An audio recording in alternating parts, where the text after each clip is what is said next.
Causes of acne. So this is a really important topic to start identifying with what is your root cause of acne so you can get a better idea and a better concept of how to actually treat it, how to tackle this. So let's break it down. The first one, which is the most common cause of acne, is actually stress and anxiety. And it's a hard one too, because we want to think about how can we relieve stress in our lives? How can we make things seem a little bit more stable? Sometimes we've got a lot of day-to-day emotional stress going on.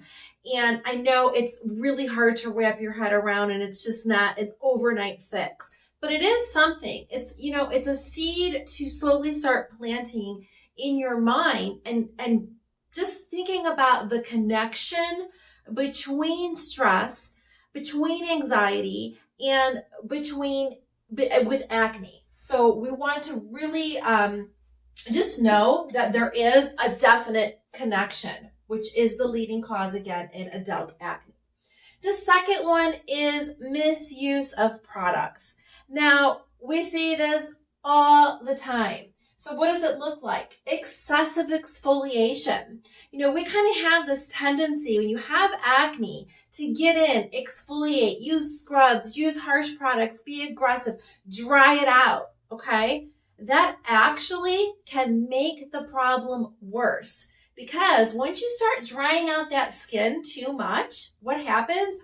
Oil, it needs more, wants to keep producing more oil. So you have this endless cycle that starts, and the acne might look a little bit better, and then it just starts going downhill and it gets worse because you're over processing that skin. You're over washing that skin. You're over cleansing that skin, and we're losing some of those natural oils that your body and your skin needs to just balance itself. The other big one here is just improper use of products, and we'll talk more about that. But having that successful, that effective home care routine, what are the steps? What are the order of those steps? When do you use your products? How do you use your products? How do you apply them to the skin? These are all crucial things when it comes to using products correctly. The next one that we see is hygiene. Hygiene is definitely going to be more common in those teenage years, maybe not taking showers, cleaning the face as much as you need to, but hygiene can also come into play with adult acne as well.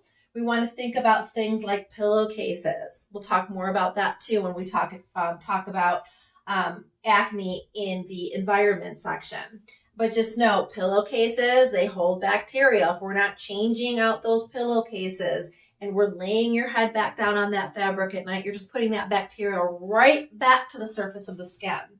Cell phones, oh my goodness, cleaning your cell phones like all the time, every day, should just be an absolute.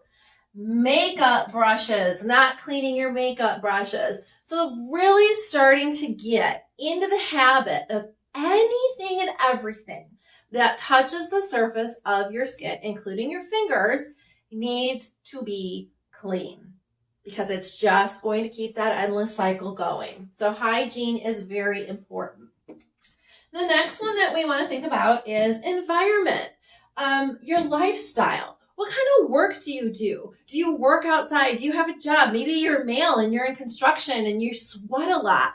Those are just breeding grounds for bacteria.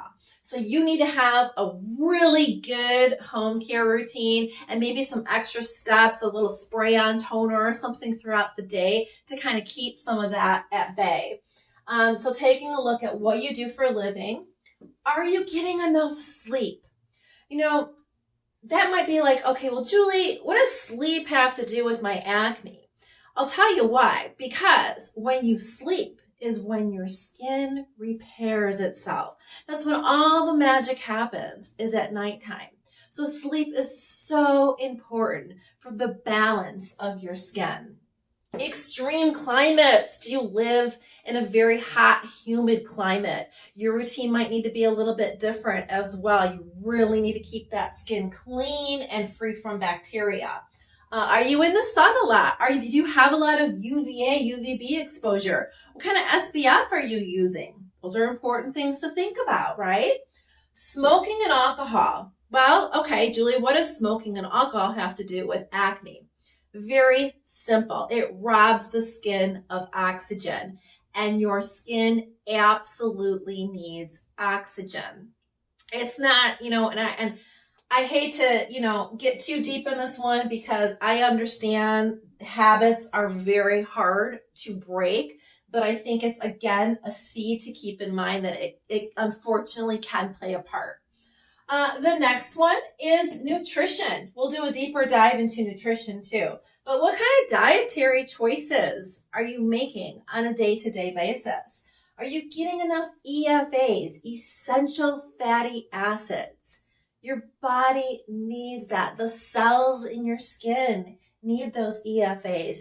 Your body needs a diet rich in leafy greens and vegetables. Reducing the amount of sugars, dairies, processed foods. These are all contributors to that acneic, problem-prone skin. And then some of the things that we can also talk about too later on in nutrition is trying different kinds of diets. And this is not going to be for everybody, but for some of you, it might be the right answer and the route you need to go. And some of those things that we'll talk about is the elimination diet, the AIP diet, which is it's an anti-inflammatory diet, bringing down some of that inflammation. So there's a lot of different roads that you can go down with nutrition. But for now, let's keep in mind that nutrition can definitely be a cause of why you have acne. Okay. The next one, it can be hormonal. Now, hormonal acne is going to usually be along the jawline. So if you're seeing a lot of breakouts here along the jawline, if you're seeing it get worse around certain times of the month, you're seeing it become worse around even stress can be a contributor to hormonal acne as well. And it also can become cystic, unfortunately. So hormonal acne can get very severe. Some of the causes are going to be those hormonal changes that happen within puberty, pregnancy, menopause, high levels of androgens, that's male hormones inside your body.